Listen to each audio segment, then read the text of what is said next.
The peace plan was presented by Volodymyr Zelensky. We'll talk about the controversial points and Russia's reaction in this episode.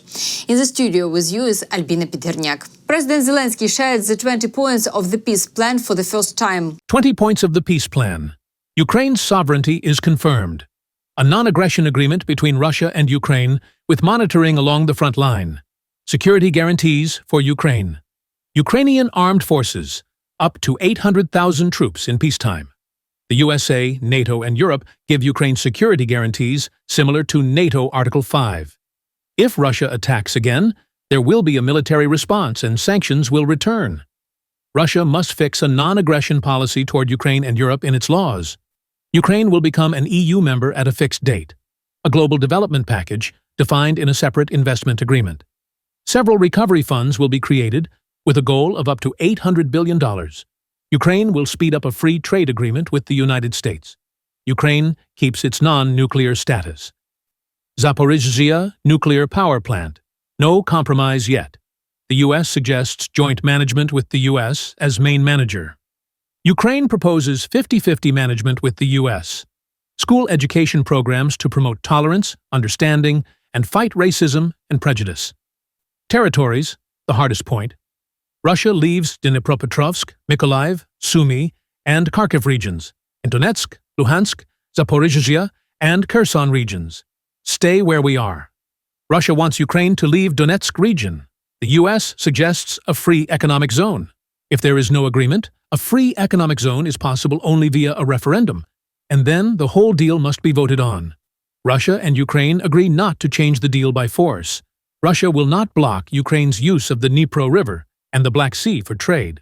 The Kinburn Spit will be demilitarized, prisoner exchange all for all, return of civilians, children, and political prisoners.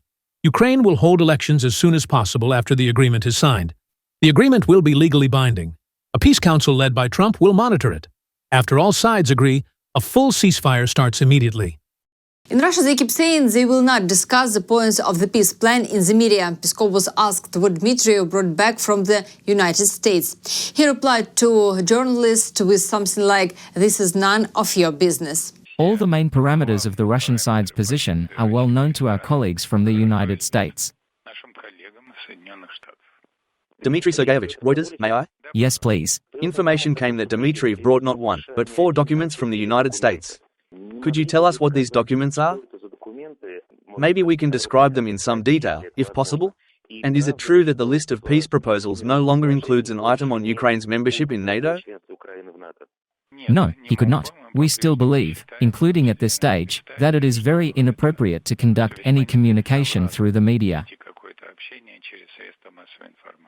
Therefore, we will not talk about what exactly Dmitriev brought, and even more so we will not talk about it through the press. Meanwhile, Medvedev recently checked how the airport is working. Now he's sitting with an angry, dark face and talking about Russian contract soldiers. A contract for military service has been signed, well, to date, about 417,000 people. In addition, more than 36,000 citizens joined volunteer formations and went to the zone of a special military operation. Worthy results were made possible primarily thanks to the patriotism of our citizens who decided to undergo military service.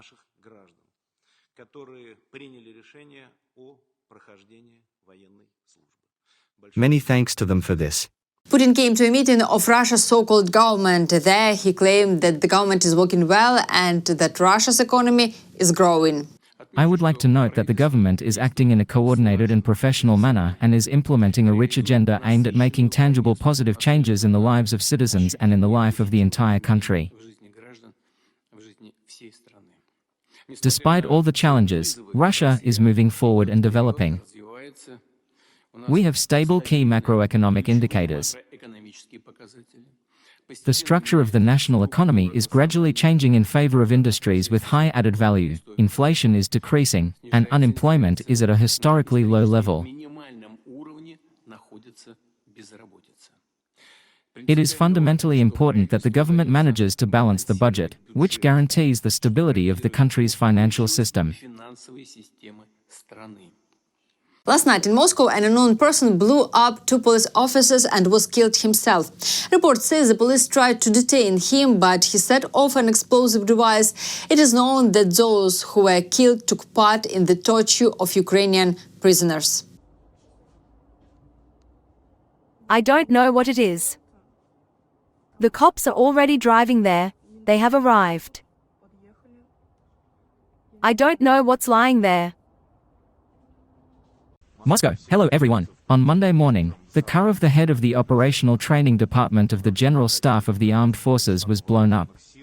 And now, at about 2:30 in the morning, very close to Yaseneva Street in Orikovo-Borisovo, another explosion occurred. MSK-1 is located a few dozen meters from the scene of the emergency.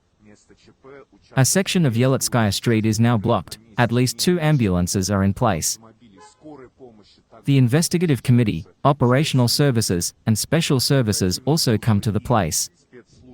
Who was injured in the explosion is still unknown.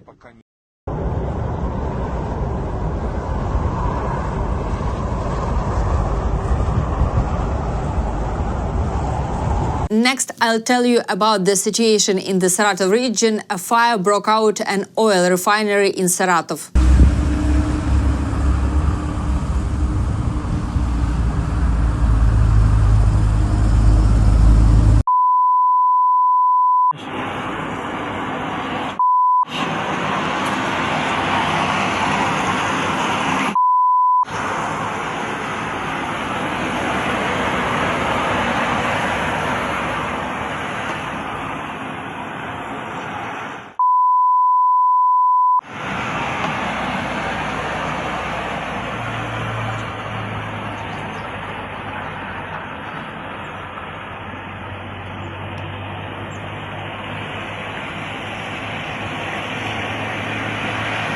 Last night, Russian forces attacked Chernihiv. Drones hit critical infrastructure in the city. A fire broke out after the attack, but it was put out quite quickly.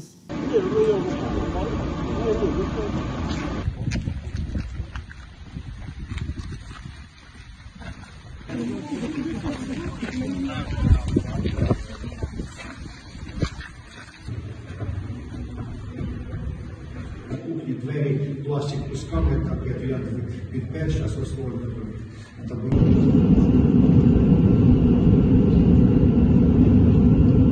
Остаються. Відповідь ми вам ми скажемо 12.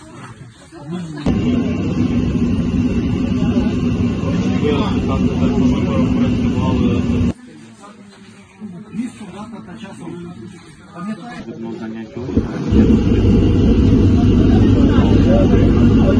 New details have emerged about a unique security service of Ukraine special operation.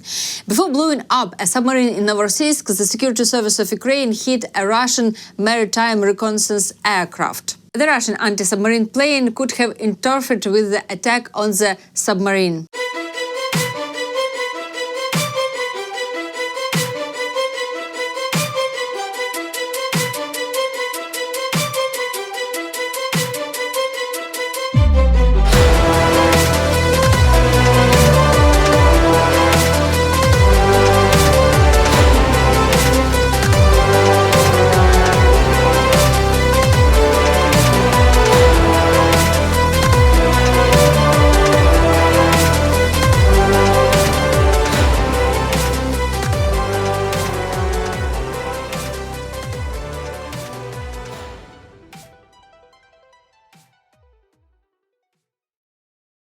Not a day goes by without complaints. Mariupol residents who are used to normal living conditions in Ukraine are appealing to Putin, saying that in the occupied areas their homes are being taken away. Vladimir Vladimirovich, during the special military operation, our neighborhood suffered. Houses were destroyed and demolished. We met with the head of the administration, Oleg Valeryevich. At the meeting with the head Oleg Valeryevich, we were told that in the form of compensation for the lost housing, we would be given ownerless apartments on a first-come, first-served basis. We do not agree to other people's apartments, since many have owners, and for various reasons they cannot be here. But, having provided arguments and evidence in court, the apartments will be returned to the owners. We have nothing. It is difficult to imagine how the owners will be taken away and given to us. This will be the temporary use of someone else's housing. We ask you to assist in the construction of compensation houses for the residents of Mariupol and assist in changing the state program. Dear viewers, thank you for watching this video. Press the button like under this video, leave your thoughts in the comments and tell us where you're watching from. Support Ukraine. See you next time.